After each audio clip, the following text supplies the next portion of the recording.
So here's what I hear. I hear that you filmed it in Vancouver. Yeah, we filmed in Vancouver, Were BC. you there during the Olympics? No, we were just prior, so we got out of town just before it got insane. But they were doing all the building and construction, so that's all you could hear anywhere. It was constant noise from everyone. Like all these apartment complexes going up, everything was being redone. There was this nice paved path that just for running. They did this whole athletic theme. It was really nice. Are you an outdoors guy? All the time, yeah. Really? So that's why Vancouver's the best. Yeah, it seems like it would be beautiful. I have an aunt and uncle that live there, and they just rave about all the outdoor stuff. Yeah, you can go to Whistler. Whistler's only an hour and a half away. You ski or snowboard? Both. But when we were there, it was dead summer, so all we would do is go up and camp and hike and. Good for you. Well, I mean, you're in shape, so you must do something, right? Yeah, man. Well, that's all the fun stuff, that's the coolest stuff we get to go do. Is on the weekends, sneak off to Whistler. Is doing a movie like Charlie St. Cloud, how different is that from the previous movies like High School Musical and stuff? I imagine the same intensity is there. You want to do the best job you can, but it's a completely different mindset. Yeah, there was a certain amount of with a musical you can really once you learn the steps, they sort of are in your subconscious. Okay. And then it's about doing them crisper and cleaner every take, but it's sort of a way to get better and better, and it was physical. This movie was much more about forgetting all of the training and kind of just relaxing into the relationship between the brothers and so it was a whole new kind of challenge, but much more grounded, much more I don't know, it feels more real world. Right. Well, because it is real world. I mean, I've lost somebody very close to me. I don't know if you have. Yes. But you sort of. So is that what you tapped into to get to the emotional part of the scenes? Definitely. I was able to. It's really about these brothers. That's right. The core. It's a brother story, and I have a little brother, so he's 18 now, so we're grown up. But it was very easy to picture him in these scenarios and just think about what it would be like to go through that. Without him, right? Yeah, without him. What it would be like to try and move on without my brother who I've had around the whole time. It's crazy, my isn't partner it? in crime, yeah. So I had that, going for me there, and which helped a lot. And then after that, it was a love story. And Amanda Crew is so lovely. That was really easy to. Yeah, it's a tough job, right? No, yeah, it was. Somebody's so got to hard, do it. so hard. But I mean, isn't it just as odd to watch your girlfriend be romantic with somebody on a stage? It is, yeah. Yeah, it is. I can imagine. Yeah. So, but it's what it is. Everyone's got to do it. Everybody's got to do it. Yeah. I have to debunk some things because as I'm getting ready to talk to you, I look at some things online. I say, okay, what did Simon Cowell really offer you a record deal? Well, yes and no. Mostly no. He didn't come up and say, "Look, here's Zac Efron." Yeah. Here, sign on the dotted line, and we'll make an album. That's not. It was never an offer like that. He sort of just said, "Hey, how do you feel about making music?" And I was sort of iffy on it, and he goes, "Oh, okay, that was it," and kind of moved on. And the next day, it was like, I turned him down for a record deal. I kind of felt bad about the whole thing. But it's not at all what happened. What is the Footloose story? We worked really hard on that project. Me and Kenny it was Kenny's really whole invention. He kind of came up with it, and I couldn't wait to work on it with him. We worked really hard to make it the best we possibly could, but we just couldn't quite get it there. It was really hard for us. It was one of the hardest things I've ever had to do.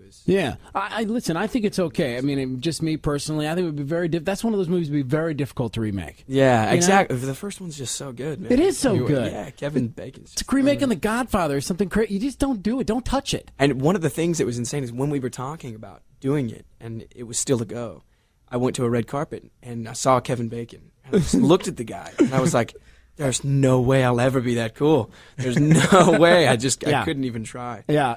Okay, so I also hear that a good buddy of yours is Leonardo DiCaprio. Is that? Yeah, well, good buddy. I don't want to overstep my bounds. See, they hype these things up online. Yeah, well, it's probably because I always say he's one of my favorite actors. I've met him before. Has he told you anything that sticks with you?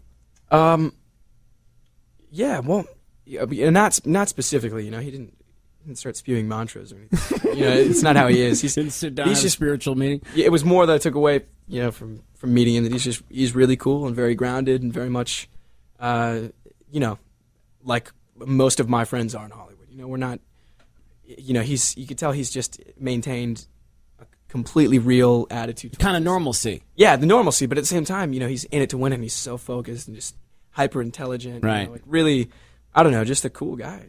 And the only other card that I have the question that I have to ask you is as a fellow baseball card collector myself. I read this online. Yeah. So what's your prized possession? Man, I have from when I was a kid. You know, I didn't really follow actors or anybody. Right. I was not a fan of performers, but athletes was where it was at for me. So specifically baseball players. So I would wait out in the parking lot for all the San Francisco Giants to get their autographs. You're going to tell me you got a Barry Bonds autographed rookie card. Well, here's the funny story: is I had pretty much all of the Giants from from '94 through maybe 2000. That's when I was going to most of my games. Right.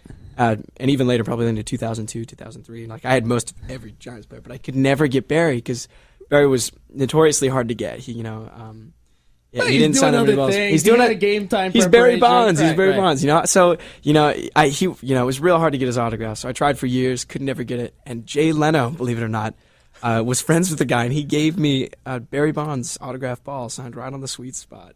Really? Show. Yeah. And since then, I actually got to meet Barry and talk with him, and he signed a ball and a card for me, and just. It blew my mind. How cool is that? AJ's here. He saw the movie last night, and I wanted to ask you a couple things about that movie. Okay, I have a prediction. Yeah. You keep picking the roles you do, you will be this era's Jimmy Stewart. I'm not kidding, dude. My roommate's daughter, Raina, turned me on to you. You've always impressed me as a performer. 17 Again was hilarious. Like, all of us as a family, adults and kids, can sit there and just laugh at it. Of course, working with Matthew Perry and stuff. Yeah. And then I watch this movie, and I'm just like... Obviously, you're picky about what the roles you do. The movies you seem to pick are very they tug on the heartstrings. They do a really good job of that. So, is that something you look for when you pick a script? I don't know if I'm necessarily looking for it when I read a script. I just know that when I flip a few pages into the script, I sort of get that feeling. This one. A few scenes in was pulling at my heartstrings, and I could relate to it. It was about brothers, and I just envisioned my little bro and me going through these scenarios, and I could relate to it. So I was like, man, if I get this, then my fans from this generation, and it's pretty universal. I feel like everyone, there's not enough movies being made right now that are all about family and that really emotional connection and. Losing loved ones, it's all relevant, but, there's so many big action movies and tentpole movies coming out. This one's a little more of a people movie, so it's great. Now, I heard this took you guys 8 weeks to film? I'm pretty sure, I don't know if that's... 8 weeks? It was something like, 8-9 weeks or something like that to film I think it was about that. There were a lot of sailing scenes that took a while. It was pretty intense to film. Have you gotten better at sailing since you were working on the movie? I was best when we were filming. When you were filming? Yeah, I haven't really been sailing since. It was such an overload. We did so much so quick there. That's cool. Well, Charlie St. Cloud, it's hitting theaters this weekend. Great movie to go check out. So Thanks, I highly man. recommend it. Cool. Yeah. There you go. No, I think you're right.